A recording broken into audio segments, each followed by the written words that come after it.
Hi, நான் உங்கள் சத்யா விஜய் கணேஷ். இப்போது பாஸ்தா பாயசம் நான் ரெடி பண்ண போகிறேன். அதனால் பாஸ்தாவை அடுப்பில் வச்சு ஒரு 10 நிமிஷம் நல்லா வேக வச்சு அதை வடிகட்டி தனியாக எடுத்து வச்சுக்கிட்டேன்.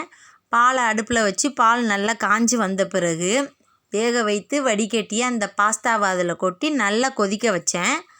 அதுக்கப்புறம் ஒரு கல் உப்பு, தேவையான அளவு ஜீனி, கொஞ்சம் ஏலக்காய் அதில் தட்டி போட்டேன்.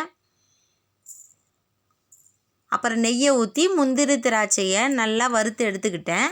அந்த வறுத்தெடுத்த முந்திரி திராட்சையை பாலில் கொட்டி பாலை நல்லா கொதிக்க விட்டேன். லாஸ்ட்டாக கொஞ்சம் மில்க் மேடு ஊற்றி பாலை ஆஃப் பண்ணிட்டேன். இப்போ ரொம்ப ரொம்ப டேஸ்டான பாஸ்தா பாயசம் ரெடி.